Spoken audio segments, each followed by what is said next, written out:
Cewek, halo cewek, jangan naik motor seperti itu. Pasti otaknya itu laki-laki, otak busuk. Mana buktinya kau cinta sama saya? Ambil kertas bermaterai, tanda tangan, kasih segel. Ini buktinya.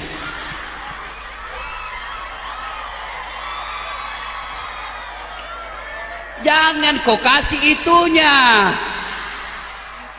Bismillahirrahmanirrahim. Ya Qawiyyu ya Matin. Assalamualaikum warahmatullahi wabarakatuh.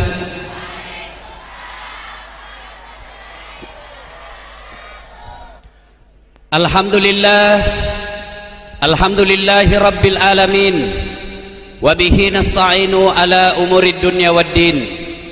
Ashhadu an la ilaha illallah wa ashhadu anna Muhammadan abduhu wa rasuluh. Allahumma salli ala Sayyidina Muhammad wa ala alihi wa sahbihi ajma'in. Amma ba'd. Ma'asyiral muslimin muslimat, Bapak Ibu guru yang saya hormati, teristimewa, adik-adik sekalian yang cantik-cantik dan cakep-cakep.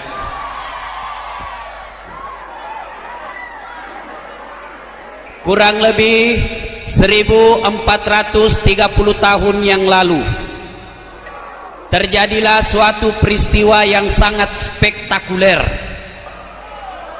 di mana diperjalankan seorang manusia pilihan dari Masjidil Haram di Mekah ke Masjidil Aqsa di Palestina, lalu dilanjutkan ke Baitul Maqdis, dari Baitul Maqdis naik ke langit pertama sampai langit ketujuh, dari langit ketujuh menuju ke Sidratil Muntaha, lalu disempatkan jalan-jalan melihat situasi neraka dan surga.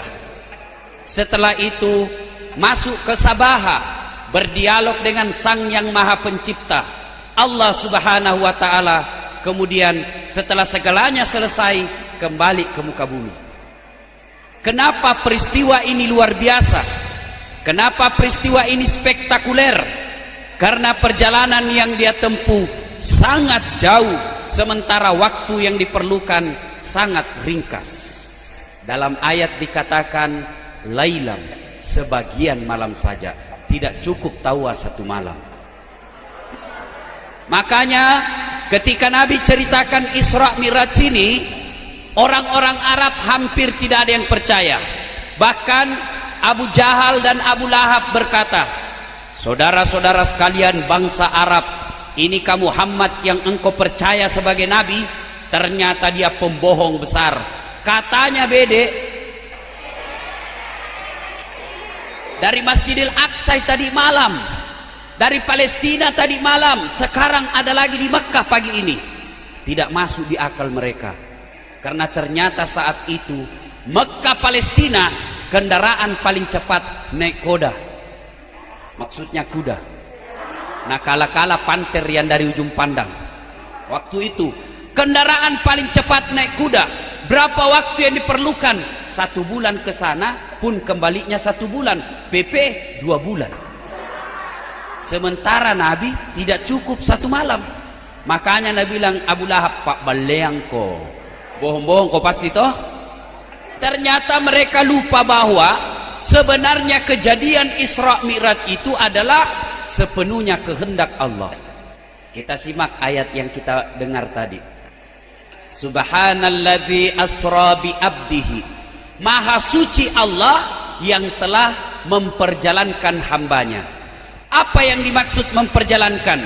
Berarti Allah yang aktif, Nabi Muhammad terima beres. Namanya kita diundang. Kalau kita diundang, berarti semuanya ditanggung sama yang mengundang. Pak Cetong baru disuting GR nih.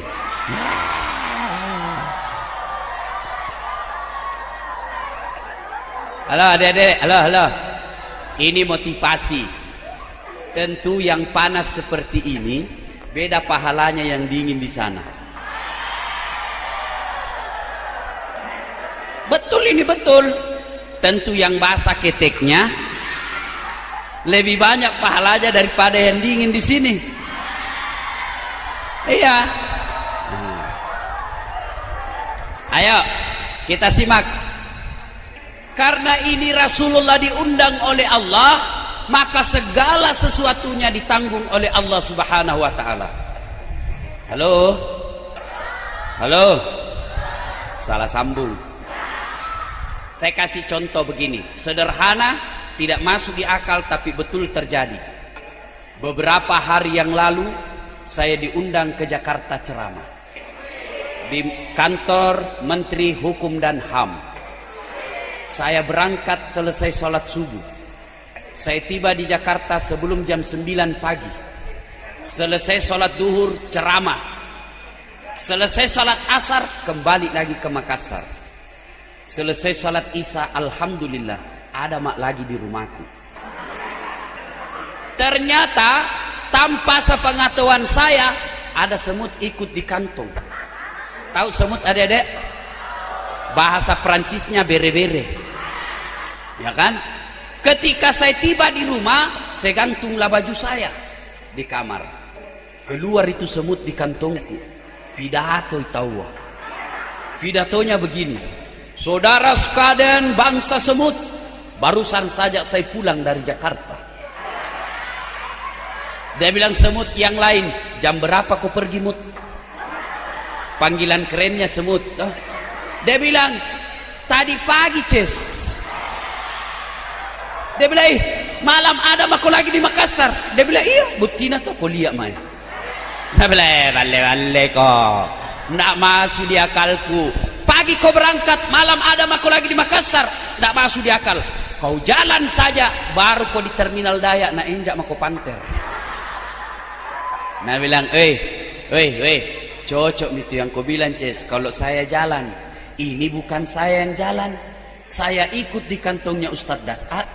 Dia naik mobil dari rumah ke bandara, dari bandara take off naik pesawat ke Jakarta, pulang juga naik pesawat, dari bandara pulang lagi naik mobil ke rumahnya. Betul saya tidak pernah tinggalkan kantongnya, betul saya sembunyi dalam kantongnya, tapi betul kak juga datang ke Jakarta kalempengan aku beli kak. Halo? Cocok toh? Kalau ini semut mau berangkat tidak mungkin bisa sampai ke Jakarta, tapi dia numpang mujur di kantongnya Ustadz Dasat. Nah, adik-adik, hal lain dulu tidak bisa dibayangkan, tidak pernah dalam otak tak ada orang di Pindrang berbicara dengan orang di Jerman tanpa kabel HP. Iya toh? Kalau ada kabelnya masih masuk di akal. Oh ini kabel yang kasih baku sambung nih. Tapi ini tidak ada kabelnya. Bisa bicara, bisa lagi dilihat-lihat mukanya dengan memakai fasilitas 3G. Ada di semua 3G-nya HP-mu? Ada tahu. Mamaku HP-nya juga bisa 3G. 300.000 Jina belikan. 3G itu kan miss call G, SMS G, menerima G. Itu juga namanya 3G.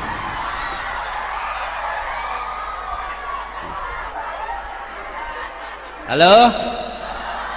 Ayo. Kenapa Nabi diisrakan? Itu kalau kita menulis makalah itu kan ada namanya latar belakang masalah. Nah, kenapa Nabi diisrakan? Dalam agama pada saat itu Nabi lagi berduka. Kenapa beliau berduka? Karena kakek beliau meninggal dunia. Adik-adik tahu siapa namanya kakeknya Nabi? Siapa? Abdurrahman. Tolo-tolo. Siapa? Siapa? Abdul Muttalib. Siapa? Nah, meninggal kakek beliau Abdul Muttalib. Pada saat beliau berduka, belum selesai berduka, meninggal lagi istri beliau. Siapa namanya? Khadijah radhiyallahu anhu. Ini Khadijah dedek, istri Nabi yang paling dicintai. Dan pada saat itu siapa dulu yang melamar? Pada saat itu Khadijah dulu lamar Nabi. Tapi bukan dia yang datang menyatakan cinta. ada penghubungnya. Lalu diterima lamarannya Nabi. Lalu setelah itu, kemudian setelah berumah tangga dengan Rasulullah, meninggal Khadijah. Pada saat Khadijah meninggal, Nabi bersabda, barang siapa seorang istri meninggal dunia, lalu suaminya berduka terus mengenang kebaikannya, maka itu ciri-ciri penghuni surga. Jadi kalau ada ibu-ibu guru lebih dulu meninggal dari suaminya, lalu suaminya berduka mengenang, Masya Allah, kenapa cepat sekali istriku meninggal, padahal saya sayang sekali, meskipun dia gendut tapi ku sayang ji. Itu ciri-ciri wanita penghuni surga. Tapi kalau sebaliknya, begitu meninggal suaminya masuk kamar berteriak, merdeka! Itu calon penghuni neraka itu Bu Guru. Nah ibu bapak yang saya muliakan, pada saat Nabi berduka itulah datang SMS Allah kepada Jibril. SMS dikirim, SMS diterima. Isinya, Jibril, kau jemput kekasihku Muhammad, saya mau bawa rekreasi. Kemana? Lemo susu. Nggak gaul men.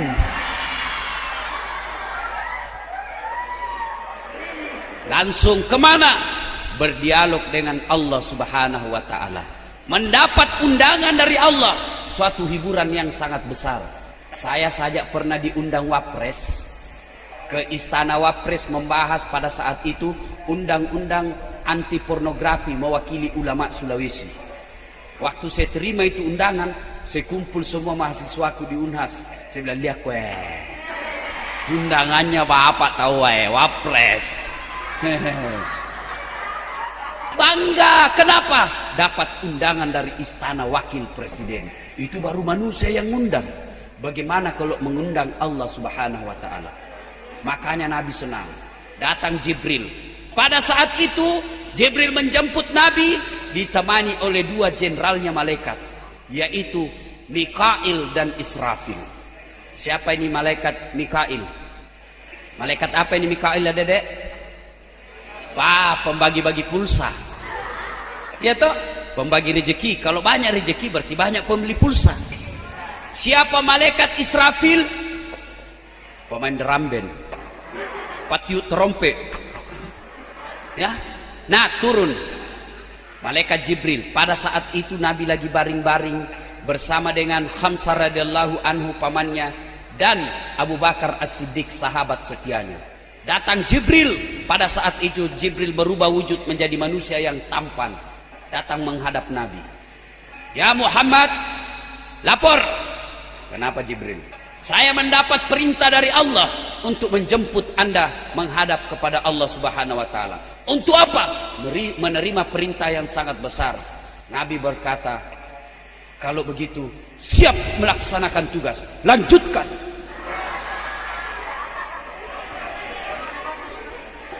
Lalu Nabi dibawa ke tepian sumur Samsam, dibaringkan, dibelah dadanya, lalu diambil hatinya, dicuci dengan air Samsam. Setelah itu lalu distempel hatinya Nabi. Namanya stempel kenabian. Jangan lagi bayangkan stempelnya kepala sekolah, enggak seperti itu ya. Setelah distempel, tutup, press. Tidak ada bekasnya tahu. Mulailah Nabi diperjalankan dari Masjidil Haram ke Masjidil Aqsa. Kenapa lagi ke Masjidil Aqsa? Kenapa tidak dari Mekah saja naik ke langit? Kan malam pelak silalenge, panjang sekali jalan. Kenapa mesti ke Palestina? Kan bisa jadi dari Mekah langsung ke langit. Dijawab oleh Allah, linuriyahu min ayatina, untuk memperlihatkan sebagian dari tanda-tanda kebesaran kami. Lalu apa yang dilihat oleh Nabi? Satu, Nabi melihat ada manusia dijambak rambutnya. Tahu dijambak? Seperti kalau perempuan berkelahi, baku tarik-tarik rambut. Dijambak rambutnya, lalu dicelupkan masuk ke bara api. Setelah itu ditarik, tinggal tulang-tulang. Diperbaiki lagi, dicelupkan lagi, hancur seluruh badannya. Lalu dia berenang dalam bara api. Nabi kasihan, Masya Allah. Kasihannya kodong itu. Jibril, siapa itu Jibril? Jibril menjawab, itulah umatmu yang pernah meneteskan air mata orang tuanya. Ini semua ini. Sekarang anak-anak tuh tambah tinggi sekolahnya, tambah tinggi kurang ajar rakna sama orang tuanya. Coba begitu anak-anak sekarang. Dulu, halo? Dulu saya waktu kecil, jangankan bicara kasar sama orang tua. Ipole wajona tomotoi pimali. Memotong bayangan orang tua itu kita pemali. Sekarang anak-anak tuh bapaknya lagi nonton mau diinjak-injak kepalanya. Kita dulu mau pergi sekolah cium tangan. Pak, Bu, saya pergi sekolah dulu. Doakan saya selamat dan saya dapat apa yang saya cari. Assalamualaikum, cium tangan. Sekarang anak-anak mau pergi sekolah, kiss bye, daddy. Daddy. Padahal dulu ambo.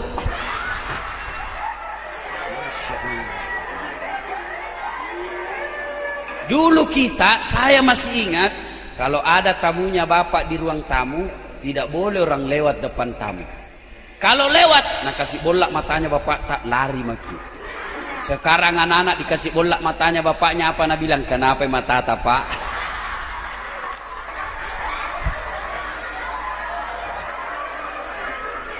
Kurang ajar itu anak-anak sekarang. Halo. Ini betapa pentingnya berbuat baik sama orang tua. Dengar baik-baik, ini kisah nyata. Suatu saat Nabi lagi tawaf. Tahu tawaf adik-adik? Keliling Ka'bah. Kalau saya tidak salah ada dulu anak SMA sini saya pernah umrah sama-sama. Lagi tawaf. Tiba-tiba ada anak muda di depan Nabi. Melepuh pundaknya, terkupas-kupas pundaknya ini anak muda. Merah dan terkupas. Nabi ikuti anak muda itu. Selesai tawaf, dipanggil itu sama anak muda sama Nabi. Anak muda sini kau dulu. Kenapa ya Rasul? Kenapa itu pundakmu nak merah tak kupas-kupas? Ya Rasulullah, saya orang Yaman. Ibu saya baru saja meninggal dunia. Sebelum beliau meninggal sakit dia. Dan pada saat sakit selalu mau digendong. Kadangkala ada lagi yang tanya, Ustadz, ada tetanggaku remaja masjid. Ramadan tinggal di masjid bermalam. Tahajud tiap malam. Ngajar ngaji tiap hari di masjid. Tapi satu kelemahannya Ustadz. Apa sih dek? Durhaka sama orang tuanya sih lihat. Tidak dengar kata-kata orang tuanya. Bagaimana itu Ustadz? Saya bilang demi Allah, anak seperti ini jangankan masuk surga, baunya surga diharamkan baginya. Adik-adik sekalian, coba pikir-pikir itu orang tua tak. Saya biasa bagaimana mau masuk surga anak-anak. Coba kita lihat anak-anak kita sekarang. Coba renungkan penderitaan orang tua. Mulai hamil setengah mati memang nih. Coba lihat ibu-ibu hamil, apalagi yang sudah besar 5 bulan ke atas. Bagaimana itu ibu hamil kalau tidur? Nyamping kanan, bosok. Nyamping kiri, sesak napas. Satu gayanya, gaya pasrah. Iya kan? Dan kalau ibu hamil, kemana-mana dia bawa perutnya. Berapa lama? 9 bulan. Tidak ada ibu hamil mau pergi pasar, nah simpan dulu perutnya. Simpan mau kau dulu deh, berat sekali kau deh. Tidak ada. Begitu melahirkan, coba lihat ibu-ibu melahirkan. Pernah ibu lihat melahirkan ibu-ibu senyum? Pernah? Pasti apa? Dia gigit karet. Lalu dia pegang besi, teriak.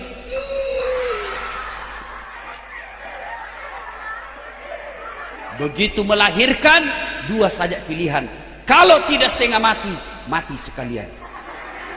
Dan tidak sedikit ibu-ibu meninggal dunia melahirkan anaknya. Begitu melahirkan, anaknya cacat pun masih disayang. Kemudian setelah itu mulai lagi menyusui. Coba lihat ibu kita kalau menyusui. Adik kita yang lagi menyusui, kalau dia lagi tumbuh giginya, Lagi gatal-gatalnya giginya. Biasanya digigit itunya mamanya. Begitu dia gigit, apa dia tempeleng anaknya? Kurang ajar. Tidak ada. Dia usap kepala anaknya. Ina, lepas sekolah, kasihan ibu. Begitu sayangnya ibu sama anak. Iya kan? Begitu mulai lagi besar anaknya, diajari lagi jalan. Begitu sudah masuk sekolah anaknya, diantar lagi pergi sekolah. Karena anaknya tidak mau ditinggal, terpaksa ibunya juga tinggal dalam kelas. Menjadi TK.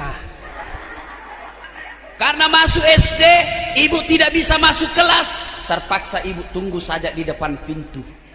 Karena tidak ada dia bikin ibunya, terpaksa ibunya seperti orang bodoh-bodoh. Mulai kukunya dia robek-robek semua. Untuk apa? Tunggu anak yang lagi belajar dalam kelas. 3 jam dia tunggui kita. Pulang lagi diantar. Begitu mulai lagi sekolah, SMP, mulai lagi orang tua cari nafkah. Kadangkala ibu juga bantu suaminya untuk membiayai anaknya. Setelah bertahun-tahun menderita untuk anaknya, anaknya mulai masuk ABG, mulai kena puber. Akhirnya apa? Lebih sayang pacarnya yang baru kenal 2 bulan daripada orang tuanya. Orang tuanya yang sudah bertahun-tahun rela mati untuk anaknya, kadangkala kepala jadi kaki, kaki jadi kepala, untuk cari nafkah, membiayai anaknya yang lagi sekolah. Bertahun-tahun dia lakukan itu. Setelah ini cewek kenal dengan cowok yang baru 2 bulan dia kenal, dan belum tentu ini cowok bagus niatnya, lebih dihargai ini cowok daripada orang tuanya. Bagaimana kau mau masuk surga dong? Kalau orang tuanya kisbay saja, begitu pacarnya nak cium tangannya tabek kak. Tolo-tolo. Siapa ajar kau dongok? Cium tangannya baru nak selingkuh ya kau lagi. Begitu dia sudah mulai kena puber, akhirnya cowoknya kirim SMS. SMS dikirim. Dia bilang apa isinya? Dek, apa acara tak malam minggu? Nah bilang tidak ada jika. Bagaimana kalau kita pergi ke Malino lihat-lihat bulan? Jauhnya lihat bulan, padahal di sini bisa Jaki juga lihat bulan. Sampai di Malino karena yang pacarnya ini anak gaul dan banyak duitnya, sewa villa berdua. Waktu naik motor, motornya motor genit. Tahu motor lale? Motor mangure? Tahu? Itu yang sadelnya begini. Saya dulu waktu sekolah sadelnya rata ji. Sekarang ini nungging. Belum pidi rem jatuh memang nih. Cewek. Halo cewek. Jangan naik motor seperti itu. Pasti otaknya itu laki-laki, otak busuk. Sudah itu apa? Dia pakai helm tengkorak. Lalu dia tutup mukanya. Jadi tidak kelihatan siapa dia. Lalu dia pakai jaket. Dulu waktu Ustadz kuliah, jaket dipakai. Ini kancingnya di depan. Sekarang dia balik kancingnya di belakang. Lalu bonceng cewek, cewek bonceng laki-laki. Masuklah tangannya itu cewek di sini. Ku tahu yang kau mau.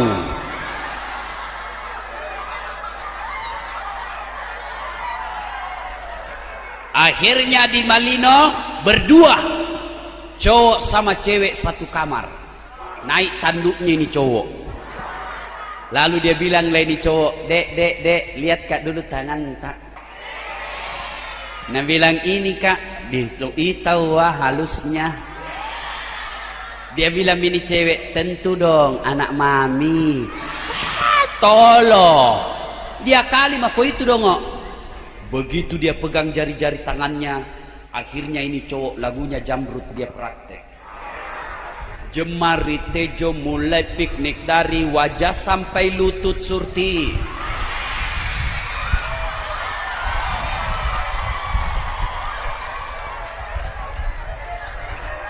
Akhirnya apa? Dia bilang ceweknya, "Jangan Ki Kak, jangan Ki." Nah bilang, "Tunjukin bukti kesetiaanmu." Karena ini juga cewek-cewek bodoh. Cewek dengar baik-baik. Kalau ada cowok bilang tunjukin buktinya, mana buktinya kau cinta sama saya? Ambil kertas bermaterai, tanda tangan, kasih segel. Ini buktinya.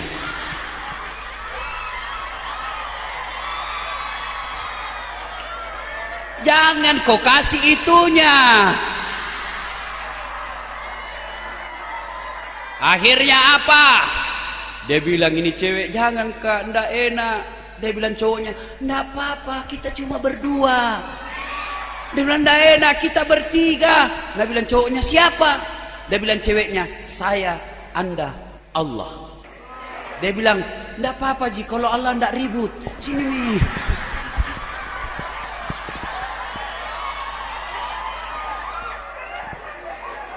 Akhirnya apa? Terjadilah sesuatu insiden. Tadi ke Malino pergi lihat-lihat bulan, pulang dari Malino tidak datang bulan.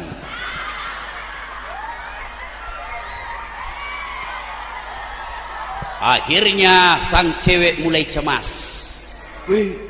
Biasanya tanggal begini datang misi merah. Kenapa sekarang belum? Masuk bulan kedua, ternyata mulai bereaksi tabrakan itu. Kalau mobil tabrakan sama mobil, penyoknya lari ke dalam. Tapi kalau cowok sama cewek tabrakan, penyoknya lari keluar.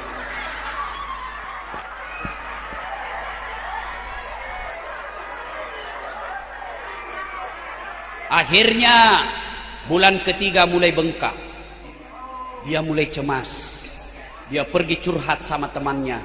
"Itu dulu sayangnya sama saya. Tiap hari dia telepon saya. Tiap datang ke rumah dia bawakan coklat. Sekarang setelah dia dapat yang dia mau, tidak pernah aktif HP-nya. Barangkali dia ganti nomornya. Tidak pernah lagi datang lihat saya. Sementara ini sudah mulai membesar." Akhirnya cewek yang dia temani curhat, dipercaya ternyata tidak bisa dipercaya. Dia pergi ngomong juga sama teman kelasnya.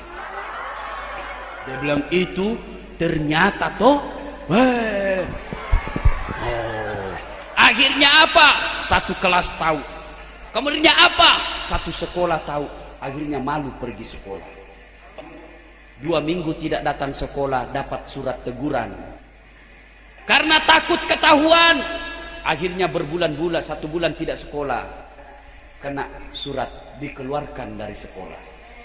Karena takut ketahuan orang tuanya. Akhirnya apa? Dia pergi cari dukun.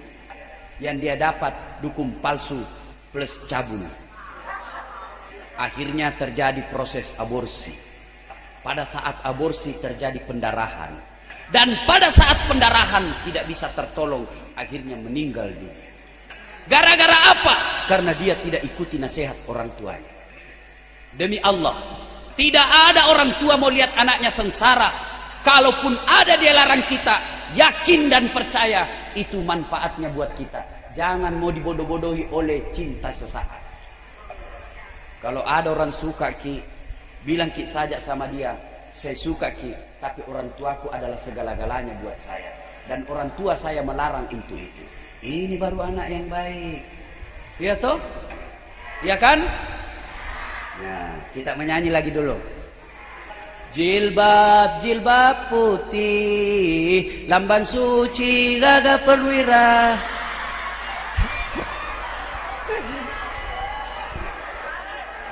Bagus, itu saya waktu kecil lagunya kan lagu-lagu Islam. Sebatang pohon, daunnya rimbun, lebat bunganya, serta buahnya. Walaupun hidup 1000 tahun, kalau tak sembayang apa?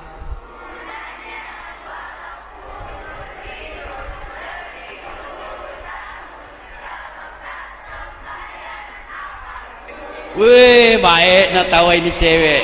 Ini cowok gayaan aja. Kalau lagunya cowok, apa lagunya? Cintamu membunuhku. kasihan deh loh. Tahu anak santri ya, bagus ya. Adik-adik sekalian, demi Allah, tidak ada keselamatan bagi mereka yang durhaka sama orang tuanya. Ada yang bertanya, kalau begitu Ustaz, apa sih kewajiban anak kepada orang tua? Satu, menjawab panggilannya. Kalau nak panggil ke orang tua tak, wajib dijawab. Baco, iya mak, nah, itu sudah bagus. Sekarang anak-anak ditanya, Baco, tidur kak mak? Mana bisa ngomong orang tidur?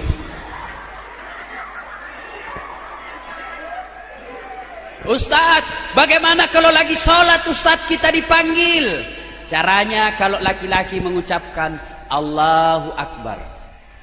Baco, Allahu Akbar. Tapi bikin dulu perjanjian sama mamanya. Mak, besok-besok kalau kita panggil kak, saya bilang Allahu Akbar, disambayang kak itu mak. Nah, kalau mama tak tidak tahu dipanggil Baco, Allahu Akbar, kurang ajar itu anak.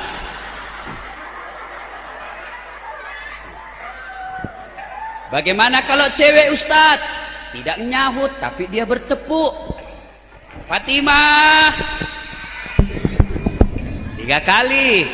Fatimah, oh, kasih janji dulu sama mama. Jangan di Fatimah. Dah kira kak barangkali pramuka. Ayo.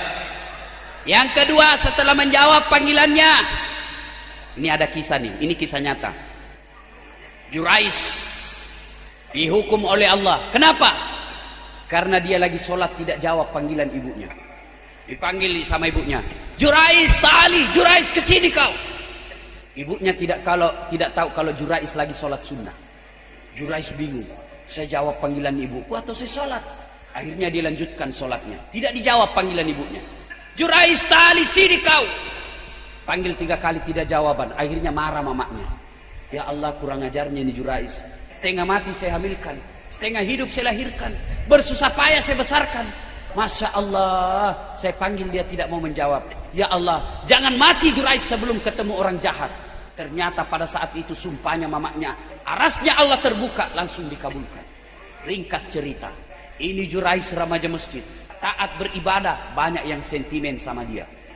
Akhirnya orang-orang yang sentimen sama dia pikir, wah bahaya ini Jurais kalau dibiarkan, harus dihancurkan ini anak. Bagaimana caranya? Sogok, tidak mempan sogok. Kasih jabatan, tidak mempan. Kasih duit, tidak mempan. Akhirnya apa? Dia bilang kasih cewek cantik. Biasanya anak muda kelemahannya cewek cantik. Dikirimlah cewek yang paling cantik ke Jurais. Pada saat itu Jurais lagi bersikir dalam masjid. Datang ini cewek. Mulai dari berpenampilan cantik menarik, sampai akhirnya telanjang bulat. Menari-nari ini cewek di depan Jurais. Jurais pejamkan mata lalu istighfar. Astagfirullah, astagfirullah. Tidak seperti kita istighfar matanya melotot. Astagfirullah, astagfirullah.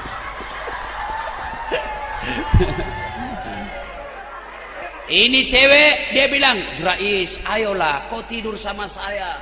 Ini ibaratnya landasan sudah siap, pesawat sudah boleh mendarat. Tapi Jurais begitu mau mendarat, dia lihat rambu lalu lintas, huruf P silang warna merah, dilarang parkir.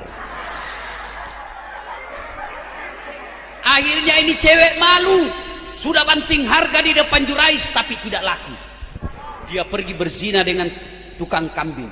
Setelah hamil, kemana-mana dia pidato. Saudara-saudara sekalian, kenal tak Jurais? Kenal. Itu tuh yang rajin bersikir. Iya. Nih bale-bale gitu, nih hamil gara-gara dia. Akhirnya Jurais dilempari. Sampai copot gigi Jurais, babak belur mukanya. Nah bilang Jurais, bukan saya, kasihan. Kandala-kandala kayak kalau saya. Dia bilang Jurais begini, kita tunggu sampai lahir ini anak. Akhirnya lahir itu anaknya itu cewek yang hamil. Begitu keluar masih orok, ditanya, dipencet pusarnya sama Jurais. Kata Jurais, ya fulan, siapa nama bapakmu? Sebut kau. Dengan izin Allah ngomong ini bayi. Namanya bapakku di sebelah tetangga kambing, bukan Jurais. Apa nak bilang Jurais? Ku bilang memang Ces, bukan saya. Apa mi kalau begini hilang mi gigiku. Apa hikmah dari kisah ini? Jurais saja, coba ibadahnya baik, dihukum oleh Allah karena tidak menjawab panggilan ibunya. Coba dengar adik-adik sekalian, tidak ada itu keselamatan kalau kita durhaka sama orang tua. Menjawab panggilan kewajiban pertama. Yang kedua, mematuhi perintah. Nah sekarang anak-anak kalau diperintah tidak mau ikuti perintah orang tuanya, padahal perintah orang tuanya semua baik. Nah belajar kau yang baik, nah jangan bolos, nah kau belajar dengan baik. Untuk siapa? Untuk kita. Tidak ada orang tua bilang, nak belajar kau baik-baik, kau jadi sarjana, kemudian kau jadi orang kaya, kalau kaya belikan kak mobil. Tidak ada itu. Orang tua sudah senang kalau melihat anaknya sukses. Makanya adik-adik sekalian, patuhi perintah orang tua. Saya dulu dek, ini anak-anak kan sekarang kalau disuruh, apa disuruhkan? Oh baco, Piko dulu beli tomat nak. Apa anda bilang? Matinya mama, masa gondrong beli tomat? Kenapa kalau gondrong beli tomat? Apa hubungannya gondrong sama tomat? Saya dek sampai sekarang, kalau saya pulang kampung, nah suruh kak mamaku pergi kak. Dasat, bukan dasat namaku kalau di kampung, ladase. Oh ladase. Piko dulu beli minyak tanah nak, pergi mak. Bawa jerigen. Nah bila minta tanggaku sama mamaku, kenapa kau don disuruh itu Pak Ustadz beli minyak tanah? Ustadz tahu itu ya dosen. Kenapa pergi beli minyak tanah? Saya bilang sama tetanggaku, saya Ustadz kalau saya ceramah. Saya dosen kalau di depan kelasnya mahasiswa saya. Kalau saya pergi beli minyak tanah, anaknya kak mamaku peduli setan dengan yang lain. Adik-adik, baik-baik kisah orang tua kak. Ridha Allah, ridal walidain. Ridanya Allah tergantung kepada ridha kedua orang tua. Tidak ada keselamatan bagi mereka yang durhaka kepada kedua orang tuanya. Tidak ada kemaslahatan yang dia dapat bagi mereka yang durhaka kepada kedua orang tua. Ustadz, bagaimana kalau orang tua saya pabotoro? Bagaimana kalau orang tua saya selingkuh? Bagaimana kalau orang tua saya tidak sholat? Jawabannya ada pada kisah Ibrahim alaihissalam. Coba lihat Nabi Ibrahim. Nabi Ibrahim itu bapaknya namanya Azar, produsennya berhala. Dia bikin patung. Ketika Ibrahim mau fight, mau ribut sama bapaknya, Allah katakan, Ibrahim ingat kok, itu bapakmu. Tapi dia nyembah berhala ya Allah. Allah katakan, bagaimanapun dia orang tuamu, kau yang mengalah, kau keluar dari desamu, jangan kau ribut sama orang tua. Nah adik-adik sekalian, nyanyi lagi dik, nyanyi lagi. Apa lagunya lagi? Apa lagunya? Ayo adik-adik sekalian menyanyi lagi. Tak gendong kemana-mana, Lena. Ya coba kita adik-adik sekalian. Ada yang tanya, Ustadz, bagaimana kalau sudah meninggal orang tuaku Ustadz?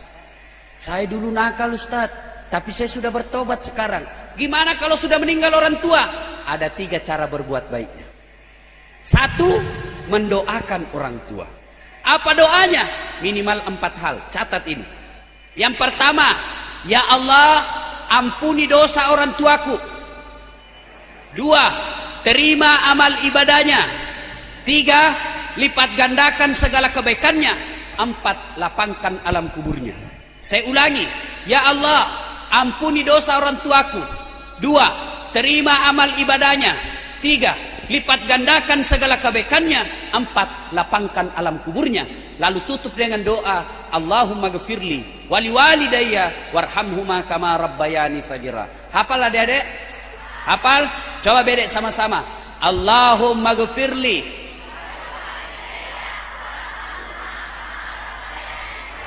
Bagus.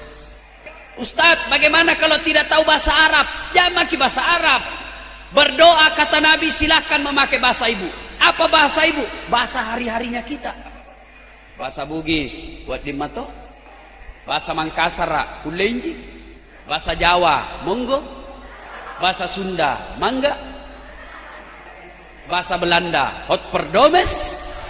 Bahasa Inggris, kalau tahu. Silahkan. Berdoa bahasa apa saja boleh. Daripada bahasa Arab tidak ditahu artinya, setengah mati berdoa bahasa Arab dia tidak tahu artinya. Akhirnya malaikat bilang apa? Woi, apa maksudmu? Kau mau doakan mamamu itu, nah kau minta hujan dong. Kenapa dia tidak tahu apa yang dia baca? Kalau berdoa silahkan. kecuali dalam sholat, tidak boleh. Kalau dalam sholat adik-adik tidak boleh pakai bahasa masing-masing. Ada pernah ulama mengajarkan di Jawa, sholat boleh pakai bahasa masing-masing. Bagaimana kacaunya sholat seandainya boleh pakai bahasa masing-masing. Misalnya di SMA sini berjamaah, yang jadi imam orang Arab, dia takbir pakai bahasa Arab, Allahu Akbar. Datang saudara kita makmum dari Sidra, dia takbir pakai bahasa Bugis, Allahu Ta'ala Maloppo. Datang juga dari Jenek Ponto, dia takbir pakai bahasa Makassar, Kareng Allah Ta'ala Lompoa. Saudara kita dari Toraja tidak ketinggalan, dia takbir pakai bahasa Tator, Kung Allah Ta'ala Tonggo Gajah. Terakhir anak gaul dari Jakarta, dia takbir pakai bahasa Jakarta, dia takbir Allah gede banget gitu loh.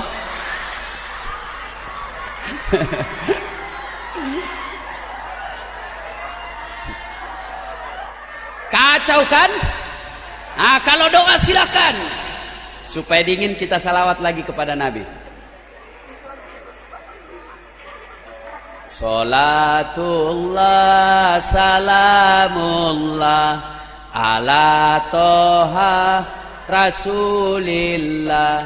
Salatullah salamullah ala yasin habibillah. Yang tidak salawat kita doakan tidak dapat jodoh.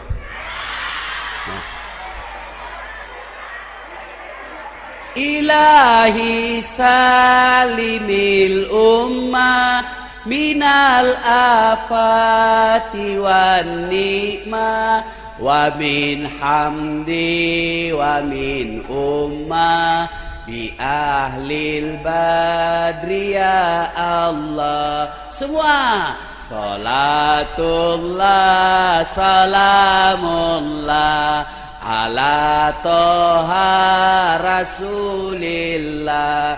Salatullah salamullah ala yasin habibillah. Ada juga tadi kudengar Nabi bilang ya masih lebih bagus daripada tidak ya. Nah adik-adik sekalian, birrul walidain. Yang pertama mendoakan, doakan orang tua. Yang kedua bersedekah atas nama orang tua.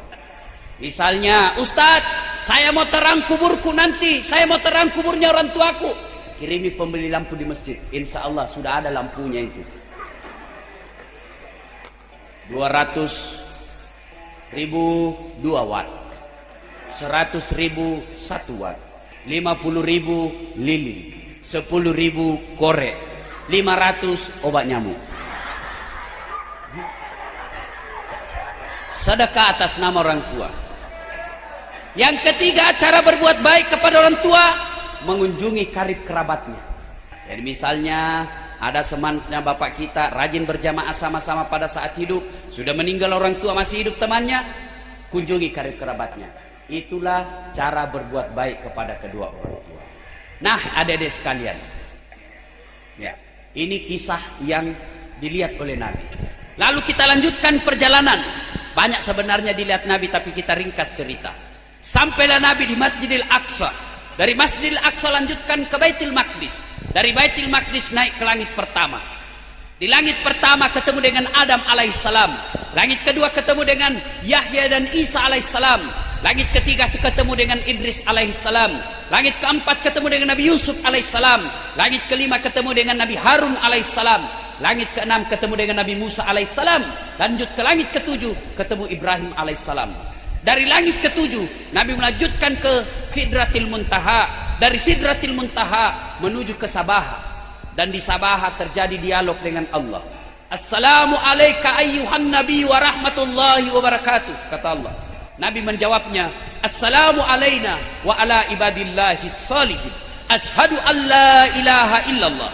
Allah menjawabnya, wa ashadu annaka ya Muhammad wa rasulillah. Selesai itu Nabi mengajukan proposal kepada Allah. Ya Allah, umatku ini kan kecil-kecil, pendek-pendek, kasihlah istimewa. Allah kasih perintah sholat 50 kali sehari semalam. Berapa dek? Berapa? 50 kali. Turun. Nabi Musa katakan, apa oleh-oleh untuk umatmu ya Muhammad? Saya dikasih perintah sholat. Berapa? 50 kali sehari semalam. Berapa? 50. Nggak salah. Umatku saja besar-besar tidak bisa itu kalau 50. Apalagi umatmu yang kecil-kecil. Kau naik minta diskon. Naik. Ya Allah terlalu banyak, dikurangi 5. Tinggal berapa dek? Berapa? 43. Tidak lulus matematika ini. 45. Turun lagi, kurangi lagi 5. 40. Masih banyak, naik lagi, kurang lagi 5. Masih banyak, naik lagi, kurang lagi 5. Mondar mandir setiap kali naik dikurangi 5. Terakhir tinggal 5. Nabi Musa bilang, berapa pi Muhammad? 50 mami, 5 mami, dari 50 dikasih mama 5 ini. Dia bilang, Nabi Musa masih banyak bos. Kok naik minta lagi diskon? Nabi Muhammad pikir, setiap kali saya naik dikurangi 5. Sekarang tinggal 5 nih. Kalau naikkan lagi ini, ndak ada miku dapat. Biar midai Musa sebentar topi dilihat. Ternyata apa yang dikhawatirkan Nabi Musa betul adanya. Sekarang saja tinggal 5, masih ada yang hari Jumat. Itu pun terlambat.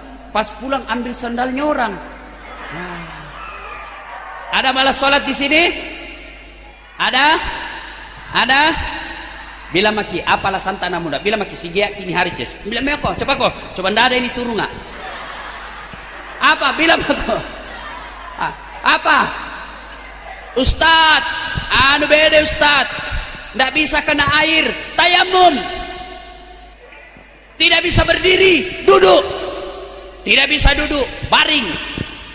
Tidak bisa baring, sholat pakai isyarat. Mana namanya itu Ustaz? Ya, begini, ya, pakai isyarat. Matanya saja dikasih goyang-goyang. Allah. Itu namanya sholat pakai isyarat. Tidak bisa juga itu Ustaz goyang-goyang mataku. Silahkan sholat dalam hati. Mana namanya sholat dalam hati? Mulai takbir sampai salam, seluruh bacaan dibaca dalam hati. Jadi bagaimana kalau sujud ke Ustaz? Pejamkan mata, bayangkan lagi sujud, baca doa sujud. Namanya sholat dalam hati. Tidak bisa sholat dalam hati Ustaz. Bungkus, bawa dikubur. Ya toh cewek toh? Ya. Apalagi Ustaz? Kaya bede Ustaz. Bicara tentang kaya dek. Dari Adam sampai detik ini belum ada kalah kayanya Nabi Sulaiman. Bagaimana kayanya Nabi Sulaiman?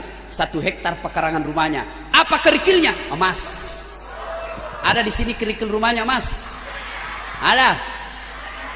Paling orang dulu kalau kaya giginya jina kasih emas. Kemana-mana senyum. Ustaz, miskin kau Ustaz. Bicara tentang miskin, demi Allah belum ada kalah miskinnya Nabi Isa alaihissalam. Bukan Yesus ya. Kalau Yesus itu kan yang disalib, ya. Nabi Isa alaihissalam. Bagaimana miskinnya Nabi Isa? 2 saja kekayaannya. Kalau bukan 2, 1 sisir dan pakaian melekat dalam dirinya. Miskin tetap sujud beribadah. Ustaz, sakit kau Ustaz? Bicara tentang sakit, dari Adam sampai detik ini, demi Allah belum ada kalah sakitnya Nabi Ayub. Bagaimana sakitnya Nabi Ayub? Seluruh anggota tubuhnya dimakan ular. Kelihatan giginya hancur, pipinya dimakan ular. Kelihatan tulang pahanya hancur dimakan dagingnya oleh ular. Berapa lama beliau sakit? 1 bulan? Tidak. 1 tahun? Sebentar itu. 5 tahun? Tidak. Berapa? 16 tahun. Beliau tetap sujud beribadah kepada Allah. Kita baru sakit gigi, ingus, tidak sholat nih. Kalau sakit gigi ku cowok sampai sakit gigi mako. Misalnya tuh sariawan sakit gigi juga sampai sariawan maki. Allah Akbar.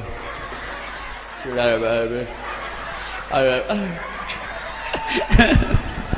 Nggak tahu gitu bila sakit gigi tak cilaka. Apa lagi? Apa pi? Ustaz, gagah Ustaz. Bicara tentang gagah cakep demi Allah. Belum ada kalah gagahnya Nabi Yusuf. Bagaimana gagahnya Nabi Yusuf? Masya Allah. Allah menciptakan kegagahan di dunia 100. Khusus Nabi Yusuf dikasih Allah 65. Berapa sisanya dek? 45. Berapa? 35. 34 dibagi-bagikan Allah kepada Nabi yang lain. Berapa sisanya? Satu mani, satu saja. Inilah yang 1% dibagi-bagikan Allah kepada kita, ini manusia biasa. Nah, ambil Mirano Karno, Omai Rama, Omas, Tukul, Ustadz Dasat.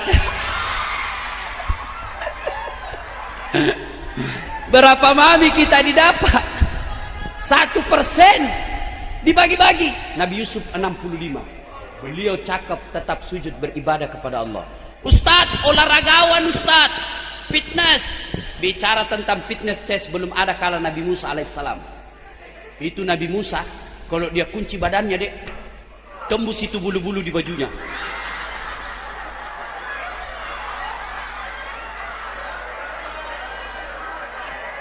Dia kunci lagi badannya, tak lempar songkoknya.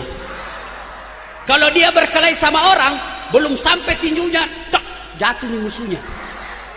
Belum sampai tinju sudah jatuh musuhnya. Ini namanya ilmunya Nabi Musa. Ilmu apa? Karatedo. Karate campur doti.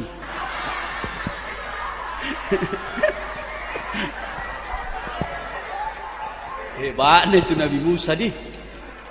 Ustadz, tinggi pangkatnya Ustadz. Bicara tentang pangkat demi Allah, belum ada kalah pangkatnya Nabi Muhammad SAW.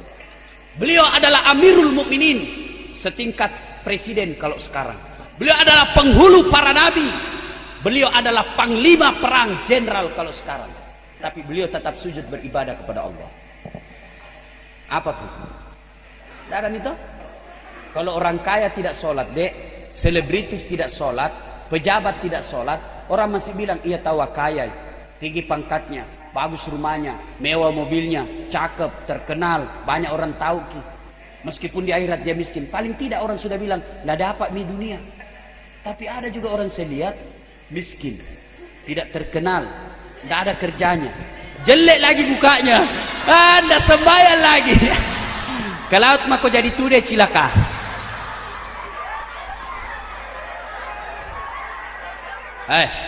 Sholat tuh deh. Di apa susahnya itu sholat? Nggak ada. Ustadz, tidak ada bacaan ku hafal. Berjamaah di masjid. Asal salat jamaah. Kalau imam sudah baca, makmum sudah diwakili. Tidak baiknya jika kalau ku bilang kalau imam sudah baca, diam-diam aku di belakang. Sah. Ya ketawa cewek, serius kayak ini.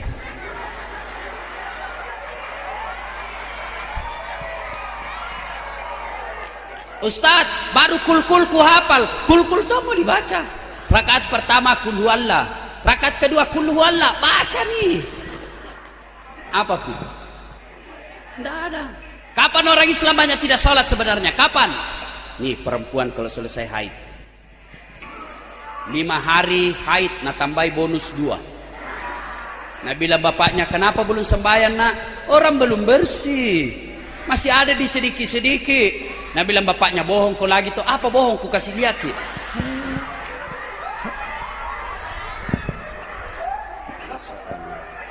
Adek-adek sembahyang. Ini motivasi saja dek. Nah, ini ustadz asli orang kampung. Saya dulu waktu sekolah dek, ya jual jalan kote, loper koran. Kalau nak pandangin tengah orang, saya bilang dek kampungannya ini. Saya bilang cuma bilang biar mices daripada kau ndak ada kampungmu.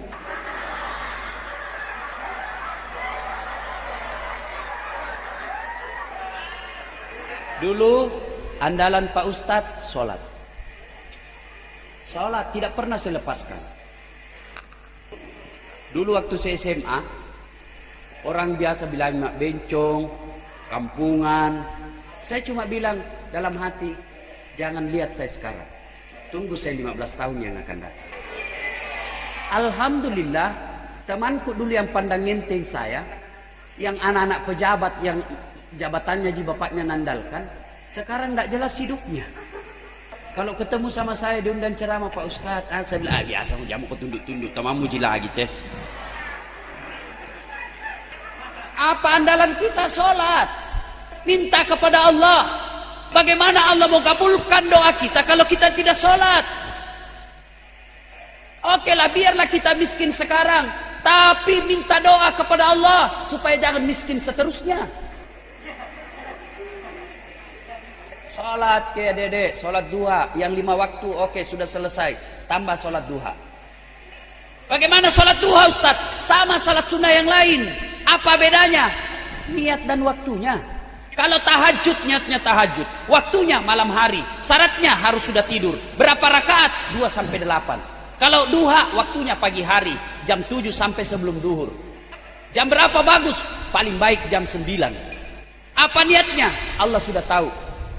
Adik-adik baru tinggalkan kelas, mau ke masjid sholat duha, itu sudah ada niat dalam hati, tidak harus diucapkan.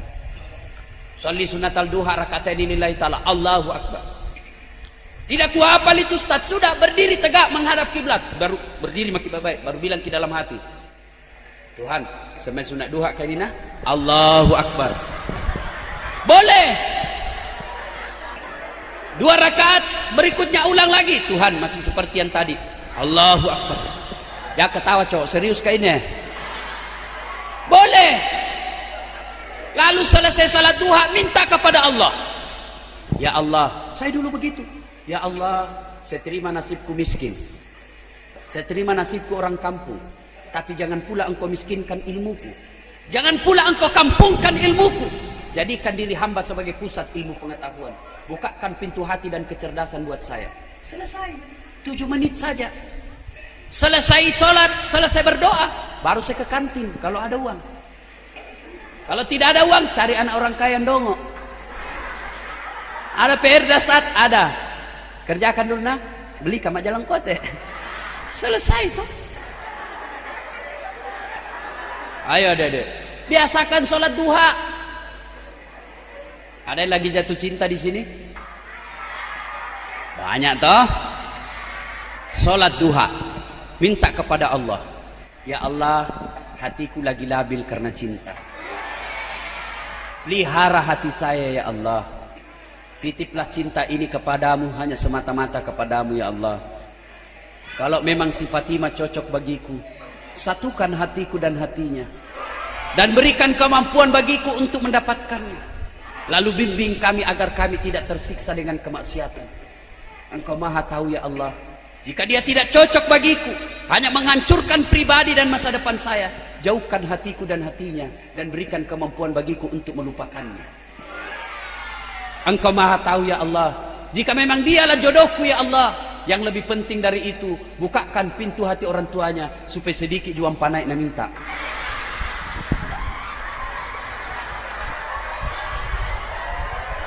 Ya kan? Biasakan adik-adik sholat. Ada biasa tidak sholat apa? Saya tanya anak muda, kenapa kau tidak sholat? Ustaz, masih suka kak main judi. Sudah main judi tidak sholat lagi. 2-0 Ces. Kalau sholat judi satu sama. Mana bagus satu sama 2-0? Mana bagus adik-adik? Kalau saya 0-2, tidak judi, sholat lagi. Cewek, tips cari cowok. Kalau kau mau tahu cowok yang bertanggung jawab dan bisa dijadikan suami, lihat sholatnya. Kalau kau lagi jalan sama-sama, tiba-tiba masuk waktu sholat, dia bilang, dek, kita singgah dulu sholat. Harapan itu dek. Tapi begitu dia bilang, kita bilang, kak sholat dulu. Besok pide masih bisa jadi duhur besok.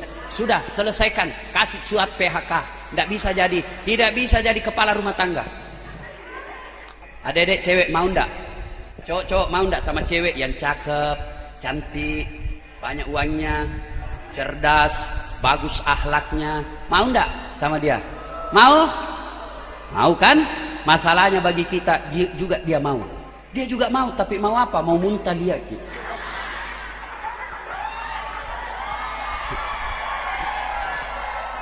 Kenapa? Karena tidak sholat. Mau tahu hukumannya tidak sholat? Al-Quran surah Al-Hajj ayat 47 menjelaskan, satu kali meninggalkan sholat, Allah menghukum kita 1 hari di neraka. Berapa namanya 1 hari? 1000 tahun dunia. Yang kedua, Al-Fat 29, tanda-tanda orang Islam kata Allah itu ruka'an sujada. Kamu lihat mereka rukuk dan sujud sholat 5 waktu. Yang ketiga, suatu saat Nabi lagi ceramah, tiba-tiba datang anak muda menangis. Nabi katakan, anak muda, kenapa kau menangis? Bagaimana saya tidak menangis? Bapakku mati, tidak ada yang sholati jenazahnya. Nabi bilang, berdosa semua itu orang Islam di desamu. Kenapa tidak ada sholat? Ya Rasulullah, bapakku berubah jenazahnya jadi babi. Nabi penasaran, betulkah ada orang jadi babi? Nabi pergi lihat. Setelah dilihat, na'udzubillah min zalik, betul jadi babi. Nabi doakan, dengan izin Allah berubah kembali jadi manusia. Dimandikan, dikafani dan disolati. Selesai disolati, mau dimasukkan ke liang kubur, berubah kembali jadi babi. Nabi katakan, apa boleh buat? Makamkan dia seperti babi. Selesai dimakamkan, dipanggil anaknya. Nah udah, sholat enggak itu bapakmu? Sholat ya Rasul, tapi hari Jumat saja. Itu pun kadang kala. Jadi saudara-saudara sekalian yang mengaku Islam, tapi Jumat saja andalannya, waspadalah. Yang kau ketawa cilaka. Serius kah ini? Sembahyang bos. Oke? Apa susahnya itu sembahyang? Paling gampang. Urusan 5 menit. Ada juga kuliah 5 menit, 3 menit di sembahyang Isya. Saya tanya, kenapa cepat sekali nak? Dia bilang, pak, kan ini sembahyang dihafal mi. Sama aja bacaannya kemarin. Saya bilang, sholat itu dek bukan soal hafal, tapi ada rukun-rukunnya. Kalau cuma bilang hafal saja, bilang kau saja begini, Allahu Akbar, Tuhan, bacaannya sama aja kemarin. Assalamualaikum. Sholat ya dek ya. Tidak ada susahnya itu sholat. Paling gampang. Selesai sholat minta kepada Allah. Insya Allah Allah akan kabulkan permintaan kita. Nah adik-adik sekalian, sebenarnya banyak yang kita ingin uraikan, tapi waktu jualan. Kenapa? Terus menghina. Memangnya saya tukang parkir. Terus. Ustaz ini Ces. Salawat lagi. Sallallahu ala Muhammad sallallahu alaihi wasallam. Sallallahu ala Muhammad sallallahu alaihi wasallam. Waktu saya kecil dulu, kalau ada temanku dia pelesetkan ini salawat. Dia bilang apa? Kok barasanji orang tuh? Dia bilang, Yako telo ala boy, Yako manu alai mai.